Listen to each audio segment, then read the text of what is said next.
If you have questions about these suspended laws, please call the Office of the Attorney General at 888-672-6787 or by email at toma@oag.texas.gov. I'm going to check the waiting room one more time. I don't see anyone else still trying to get in. So that would lead us, there was no one signed up for public comments. That was agenda item number 3. So that would lead us to agenda item number 4, consideration of adopting the revised academic school calendar for 2020-2021. So at this time, I'm going to attempt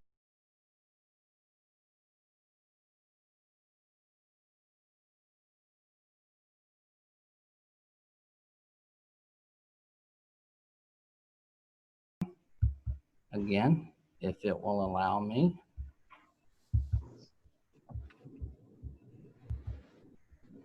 So this is the information you have in front of you, board members, the same information we talked about during our June meeting.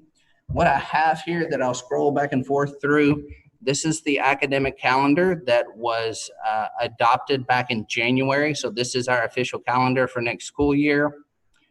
As I scroll down, you see we have revision 1 and revision 2. The difference you're going to see in the calendar that we adopted for last year, you have the staff development days, professional development days here at February 16th and over here at October 30th. So what we've done with those days is we've turned those into instructional days. So you can see as I scroll to revision 2, those staff development days are gone here and over here as well. And the same thing for revision 2. So we changed those the same on both version 1 and version 2, or revision 1 and revision 2. So your question may be, what's the difference between revision 1, which is right here, and revision 2, which I'll scroll down to again. So the difference between revision 1 and revision 2 is the start date of school. So in revision 1 here, I point out to you that it would have a start date of August 17th on a Monday. And revision 2 would have a start date of August 18th, a Tuesday. Now, what you need to know about both these calendars, they both have the same number of instructional days. So your question may be, well, how does one start a day earlier than the other and still have the same number of instructional days? What's going on here with, I'm sorry, let me admit one more person here. What's going on is in revision 1, where it starts a day earlier but still has the same number of days, we have kept the early dismissals at the end of each semester. So this would be a noon dismissal here and another noon dismissal here. So that would make up for the day in revision 2, where you see we start a day later, still have the same number of days, and that is because in revision 2, we don't have the early dismissal at the end of the fall semester and at the end of the spring semester. So that's why there's the same number of days. Is that, to clarify, is that, Mr. Martindale, is that like the December the 18th? Yes, ma'am. Okay, all right. Where yes, one is, okay, just wanted to clarify I was on the same page with you. So, okay. Yes, ma'am.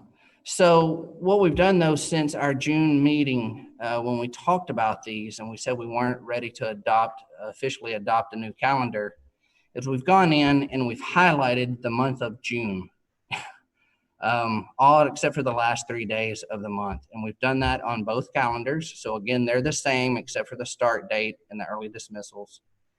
And to the best of our ability in this small space, we're trying to communicate to the community that these are just marked in for a worst case scenario. We will not have to use these days if by the end of May 28th, we have met the required 75,600 minutes. We will receive credit for remote learning, which is what we talked about before. And in June, I still wasn't, it didn't make sense. If we're going to provide remote learning, why wouldn't we get credit for it? Well, we will. So this would really be a worst case scenario. Also being that we have 10 additional days already built into our calendar. So one of the reasons someone may say, well, why do we need this? Well, one of the things that's been talked about in our superintendent meetings and so forth, you may close for a couple of days and not provide remote instruction. For example, if we were approaching Thanksgiving break here and we had a COVID case that would require us to shut down, we may shut down Tuesday or Wednesday. Well, we would shut down and we would not provide remote instruction during those days. We would just make it to Thanksgiving break. Okay. So that's where those, if we had enough of those times during the school year, we would start tapping into these. I don't foresee it, but I put it here so the community would know. And what we'll do throughout the year is send out an update. We'll communicate through the website, through our Blackboard Connect, and just let parents know where we stand with this. As of March 26th, we will still be ending school on May 28th. Or if we got to March 26th, we may say at this time, it looks like we would have to continue school through June 4th. But that's something we will continually communicate with the community about, parents and students. So that's the calendars explained to the best of my ability on a laptop in a virtual meeting. The only other thing I want to share, and this was shared in June in our June board meeting as well, is these were the voting results of the district advisory committee that met to talk about these revisions in 1 and 2. So this is the committee that not approved, but talked about changing the staff development days to instructional days. Again, trying to combat the summer slide, or now it's called the COVID slide, which is, if you look at some data that's being published, it's pretty massive and it's scary for public ed. So with this, you can see there were 16 people that voted. Of the 16 people that attended the meeting and voted, 12 of the 16 voted for revision 2. So I want to share that information and ask if there's any questions or comments. Okay, I have one. Yes, ma'am. So, as being a parent and to the community, we are in the unknowns, and I know we want to be as transparent as possible. So, and we may not know the answer of this yet, but let's say that we're plugging along here, October, mid to latter October, and let's say that we have an outbreak and the state requires us to shut down. Are we going to, would we shut down, obviously the time that they would require us, keep the same Thanksgiving holidays, and or just make up that time that if need be by the end of the year, if we needed to, like in June? Is that the way I'm perceiving this? Well, let's say we had to close down somewhere in October, like you said, Mrs. Harvey. And what we would do in that case, as we're so far away from an actual break, is the day we close down is the day we would start providing remote instruction or remote learning. So if, let's say here, if you see my mouse moving on October 13th, we were told you had to close until, December 4th or 7th or whatever. Starting that right then, we would start providing remote instruction during all this time. Okay. So it would count. That's a good question here. Just gut reaction. You asked, what would we do with Thanksgiving break? I think we would still observe it. Because if we start remote learning up here and we make it to that amount of time, it would be my opinion, teachers and students alike would need a break. And so we would just follow that break. So we would halt remote instruction here and then pick back up on the 30th. Families are still trying to, they need to prepare either for kids going to the other set of parents and or people with vacations. And I know we can't accommodate everything, but just kind of a scenario. And again, we we don't know how long the state is going to require us to shut down, whether it's 2-week intervals or what that would be. So, Yes, ma'am. okay. Thank you for clarifying. You're welcome. Good question. I'm sorry, I can't hear what she's saying at all. I have no clue what she's saying. I got the gist of the first part, but I'm not hearing what she's saying the second go around. The second go around, she was just reiterating that we don't know what would be going on, and she felt like if this were to take place, the scenario that I just explained, it would still give families an opportunity if they had to change parents, different things like that, that they would still be able to do that during that week if we recognize the holiday. Yeah, it would keep everyone's vacations the same, which would, could some people's, what's the word I'm looking for here? Visitation, parent visitation would stay the same. So, but we still don't know what this remote learning looks like, do we? We do have, we've been given some guidelines by TEA last week of what remote learning, the requirements of the district, the requirements that the district has to meet in order for us to receive ADA from the state. There's two versions, synchronous and asynchronous. I shared that in a district faculty meeting last week. Mr. Fowler and Ms. Sajewski are going to be meeting with teachers sometime this week to start hammering out those details. Your plan, if you do asynchronous, which is, okay, I apologize. I'm talking to you like synchronous and asynchronous. Synchronous is live, online. For instance, if this were a class, for you to get credit attending this class, you'd have to be online like these people right now. It's live, real time. And if a kid gets 240 minutes of real on-time live minutes, they're counted present for that day. So our learning platform will have to document that. Asynchronous is when a student is allowed to attend the course at their own pace. So I may be teaching this course right now, but you're an asynchronous student, so you would log into this recording and view it and do the work with it at another time. But our learning platform has to document that you logged in every day and that you logged in and you showed progress. So there's some standards there. The standards are much different than they were in the spring. For us to get credit for a student, attendance does count. So we have to take attendance every day. We did not have to do that in the spring to receive funding. And actually to the point where the state compulsory attendance law, which states a student has to be present 90% of the time in order to receive credit for that course, that is in place.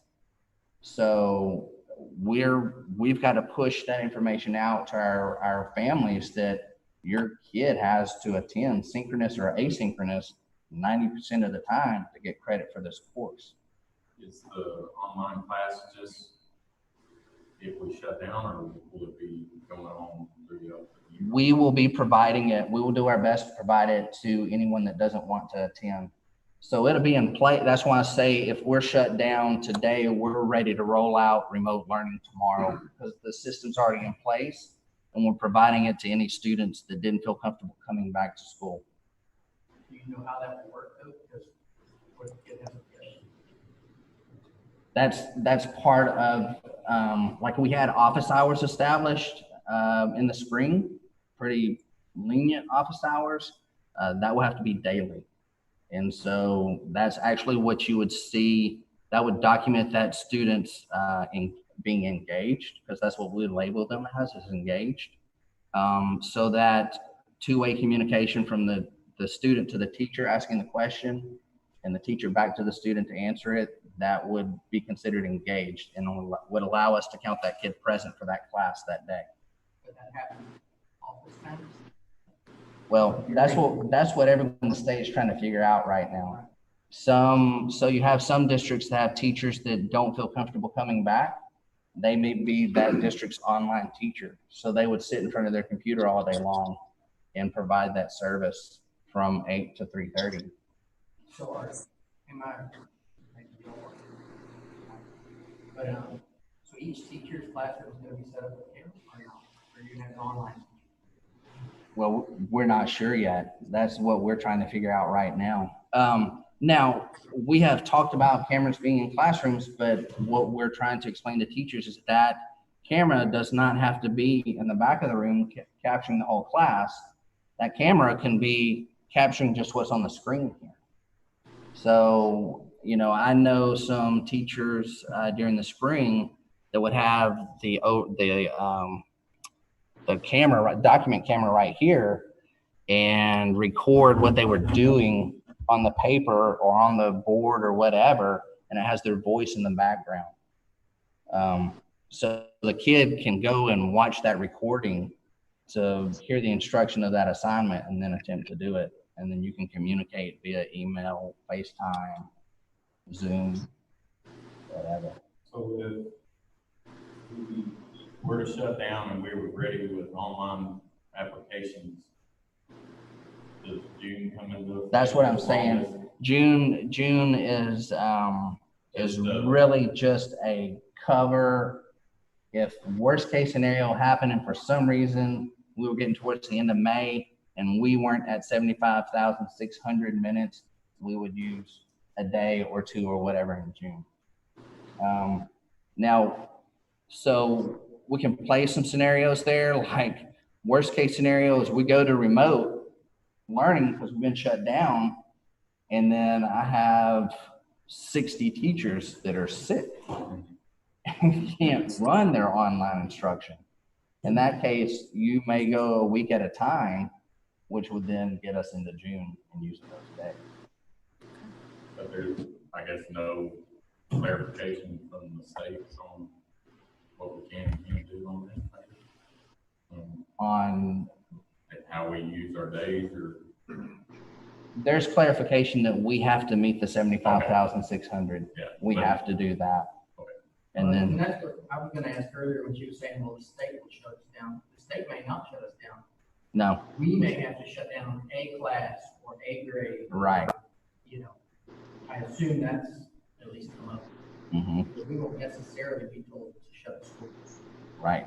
So, what public education has looked like for the last 100 years could be real different, because you could have first grade, second grade, or third grade, or pick a grade, could be quarantined and doing online learning while the rest of us are coming to school. And that's much like those we have some families that have communicated through our parent survey that their children are going to stay at home and do at-home learning. Well, so our thing is use our online system so that you still remain an Iola student and we get credit for you. And then when you feel comfortable coming back to school, you're not going to miss a beat because you're doing everything that's been going on in that classroom anyway. So the camera thing for teachers was, use it to record your whiteboard or whatever you're using your document camera for. So at the end of the day, you don't have to go back and redo that lesson and post it online. So, that's left up to the teacher discretion. But they will have a lesson posted online every day. Will our students have to notify us and or families to let us know that they're not going to be attending, but like how they're going to be attending, whether that be in person or the virtual classes? Well, right now, Ms. Harvey, they don't have to, but Okay. they've been doing a good job of letting us know that. And Good. the way that would happen is if we start school and any student that's not here by day 2 or 3, we're going to be reaching out to that family anyway. Sure. To ask them what's going on. So at that time, Sure. we find out they're doing online learning. Okay. But again, the community up to this point has been doing a very good job of communicating with us.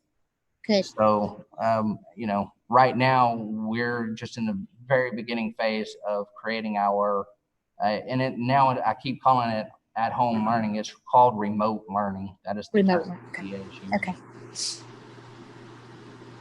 Good questions. Any other questions or comments? Before we go to one, on revision two, which seems to be the popular one. Yes, ma'am. I think it's just a typo, but for August, it needs to be changed to the 18th Yeah, I saw that. for the first day of school. To begin the 16th. Oh, okay. So you, oh, I'm sorry.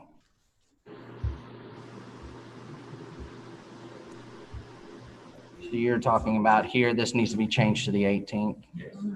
Good eye, Ms. Mallett. And we will do that. Any other questions or comments? Okay, what I'm going to do then is close this and go back to the meeting so that everyone can see. And so with all that information being provided and knowing the results, the voting results of the District Advisory Committee, as a superintendent, I would recommend that the Board of Trustees adopt revision 2 for our academic calendar for the 2020-2021 school year. So moved. Ms. Harvey moved. Mr. Bradisich, second. Any other comments, concerns, questions? I'm going to ask then the people that are here, if you'll raise your hand if you vote for. I don't know, Ms. Harvey, did you see that? Let's see, I've got 2 4, correct? There were 3. Oh, sorry, I didn't see Carolyn's. Oh, Okay, gotcha now. She I got does. you all 3. Yeah. Yes. Okay, and then on mine, I would need you and I'm Mr. 4. You're 4 and Mr. Yes. Evans. Same for me, 4. And he voted for. Okay, so that's a 3. So that would be 5 again. 5. There's no one 5-0 else in the in meeting, favor. so I guess that would be 0 against. So it passes 5-0. Okay. All right, and then there is no information for closed session, so that just leaves one other motion. Okay. Mr. Bradisich made a motion to adjourn. Mrs. Mallett seconded that. I believe that's unanimous as well. Yes. All right, thank you. Thank you, everyone, parents, community members that joined. And we will have this version of the calendar up on the website by tomorrow at the latest if we don't get it up tonight. So Thank thank you. y'all again. Everyone have a good Thanks, evening. everybody.